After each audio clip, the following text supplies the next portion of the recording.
امر تصور اسم اللہ ذات ہے اور ادب صفات کا مرتبہ ہے۔ علماء کا علم چراغ کی مانند روشن ہے اور فقیر عارف باللہ فقیر فی اللہ صاحب معرفت صاحب توحید مثل آفتاب ہے۔ پس چراغ کو کیا قدرت ہے کہ سورج کے سامنے دم مارے؟ علم سونے چاندی کی طرح ہے اور معرفت توحید فولادی تلوار کی طرح ہے۔ جو کام فولادی تلوار سے ہو سکتا ہے وہ سونے چاندی سے نہیں ہو سکتا۔ عارف باللہ کی ابتدا علماء عامل کے مراتب ہیں اور عارف باللہ کی انتہا فقیر کامل کے مراتب ہیں۔ بسم اللہ الرحمن الرحیم۔ السلام علیکم ورحمۃ اللہ وبرکاتہ۔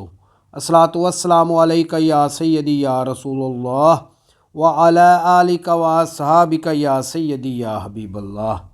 ناظرین، آج کا ہمارا موضوع قرب دیدار کے پارٹ نمبر 4 ہے۔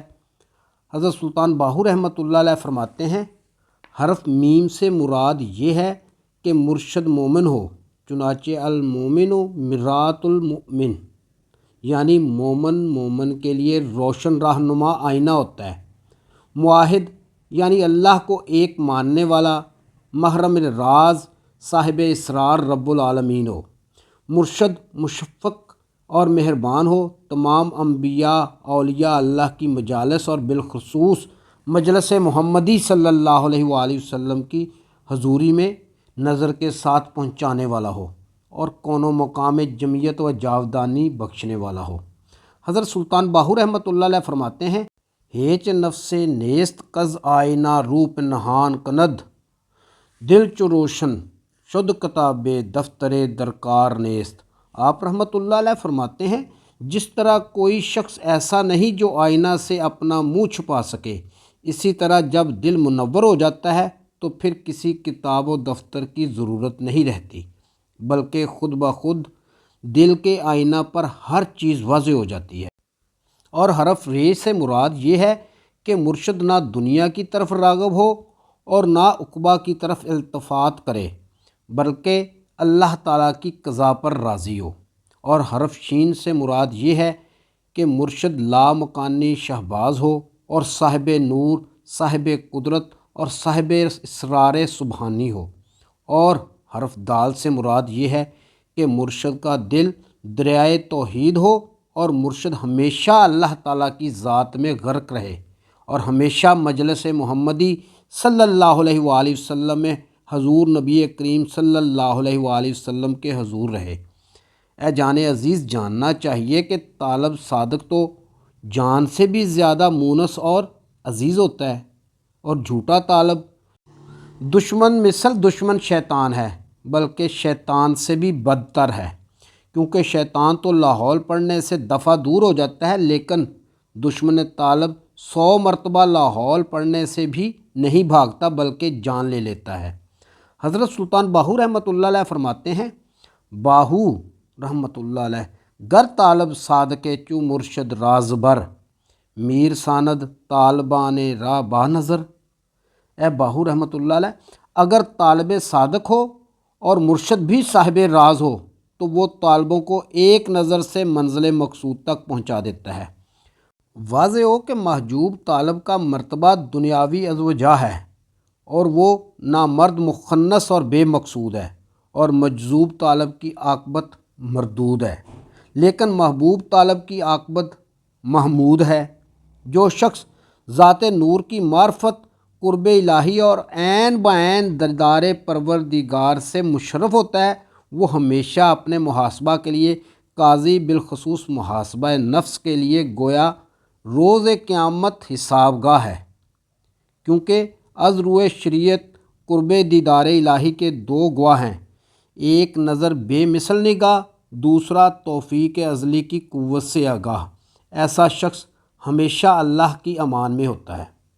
حضرت سلطان باہو رحمۃ اللہ علیہ فرماتے ہیں، علم را در درس بدی دارش بجو، آنچ بینی با زبان ہرگز مگو۔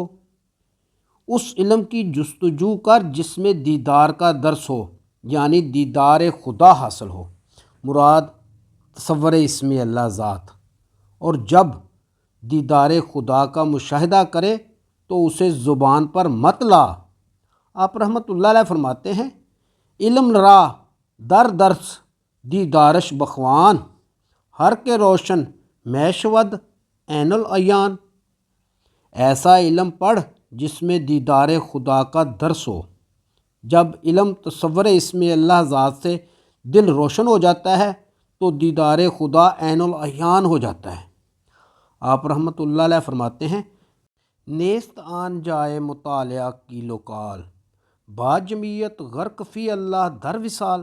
جہاں درس دیدار ہے وہاں نہ مطالعہ ہے نہ گفت و شنید، بلکہ وہاں تصور اسم اللہ ذات میں استغراق کے ذریعے اللہ تعالیٰ کی ذات کا با جمیت وصال ہے۔ علم الف و الفتش حق راز بس، آنچ خوانی غیر حق باطل حوث۔ علم الف اور الفت حق کا راز ہے، یعنی اسم اللہ ذات کافی ہے، اور جو کوئی حق کے سوا یعنی اسم اللہ ذات کے علاوہ کوئی اور علم پڑھتا ہے تو وہ سب باطل حوث ہے۔ آپ رحمۃ اللہ علیہ فرماتے ہیں، علم از ذکر است یا ذکر از علم، علم ذکر و تفرقہ سر درد غم۔ تصور اسم اللہ ذات کے علاوہ جو بھی علم یا ذکر ہے سب تفرقہ سردردی اور سراسر غم ہے۔ آپ رحمۃ اللہ علیہ پھر فرماتے ہیں، ہر دو راہ با گزار رو در غرق نور، تا شو عارف خدا فقرش حضور۔ علم و ذکر دونوں کو چھوڑ اور نور ذات یعنی تصور اسم اللہ ذات میں غرق ہو جا تاکہ تو عارف خدا ہو جائے بلکہ فقیر صاحب حضور ہو جائے۔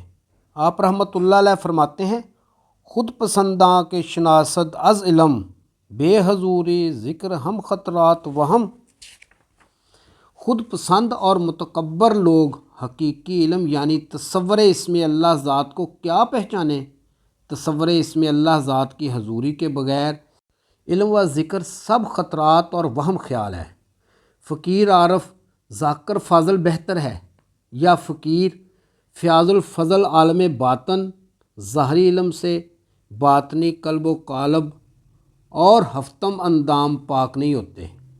جس شخص کا ظاہری وجود باطنی علم کی قید میں ہے اسے ظاہری علم علوم پر بھی دسترس حاصل ہوتی ہے، خواہ وہ نظر کے ساتھ سینہ بسینہ کسی کو علم دے دے یا کسی عالم سے لے لے، کیونکہ عالم باطن صاحب معرفت، صاحب توحید، عین العیان، عرفان الحق، عارف باللہ ظاہری علماء پر غالب ہوتا ہے، اس لیے کہ ظاہری عالم با ادب ہوتا ہے اور باطنی عالم فقیر با امر ہوتا ہے۔ صاحب امر غالب ہوتا ہے، ارشاد خدا بندی ہے، واللہ غالب علی امرہ، اور اللہ تعالیٰ اپنے امر پر غالب ہے۔ آپ رحمۃ اللہ علیہ ایک حدیث پاک نقل فرماتے ہیں اس کتاب میں، الامر فوق الادب، امر ادب پر غالب ہے۔ امر تصور اسم اللہ ذات ہے اور ادب صفات کا مرتبہ ہے۔ علماء کا علم چراغ کی مانند روشن ہے اور فقیر عارف باللہ فقیر فی اللہ صاحب معرفت صاحب توحید مثل آفتاب ہے۔ پس چراغ کو کیا قدرت ہے کہ سورج کے سامنے دم مارے؟ علم سونے چاندی کی طرح ہے اور معرفت توحید فولادی تلوار کی طرح ہے۔ جو کام فولادی تلوار سے ہو سکتا ہے وہ سونے چاندی سے نہیں ہو سکتا۔ عارف باللہ کی ابتدا علماء عامل کے مراتب ہیں اور عارف باللہ کی انتہا فقیر کامل کے مراتب ہیں۔ آپ رحمۃ اللہ علیہ فرماتے ہیں، راہ بسیار است مردم، راہ بقرب حق ولے، راہ نزدیکش دل مردم بدست آوردن است۔ اگرچہ کسی کا کہنا ہے کہ لوگوں کو اللہ تعالیٰ کے قریب کرنے کے بہت سے راستے ہیں، لیکن نزدیک ترین راستہ لوگوں کے دل ہاتھ میں لانا ہے۔ مگر فقیر باہوک رحمۃ اللہ علیہ کا کہنا ہے کہ دل ہاتھ میں لانا تو خام لوگوں کا کام ہے، اور پھر ایسے لوگوں کے دل جو خطرات شیطانی کا گھر ہوں۔ اسی طرح کشف و کرامات میں رہنا بھی نامکمل اور ادھوروں کا کام ہے، کیونکہ کشف و کرامات کے سبب رجوعات خلق اور دنیاوی ازوجاہ حاصل ہوتی ہے جو معرفت اور قرب حق سے باز رکھتی ہے۔ تاہم نفس کو فنا کرنا، روح کے ساتھ بقا پانا، ہمیشہ اس میں اللہ ذات کے استغراق میں رہنا ہے، اور عین بعین دیدار پروردگار سے مشرف ہونا مردوں کا کام ہے۔ ناظرین، امید ہے کہ آپ کو آج کی ویڈیو پسند آئی ہوگی۔ آئندہ ملیں گے انشاءاللہ اسی موضوع کے پارٹ نمبر 5 کے ساتھ۔ اس وقت تک اپنا خیال رکھیے گا۔ اپنے میزبان خالد قمر کو اجازت دیجیے۔ اللہ حافظ۔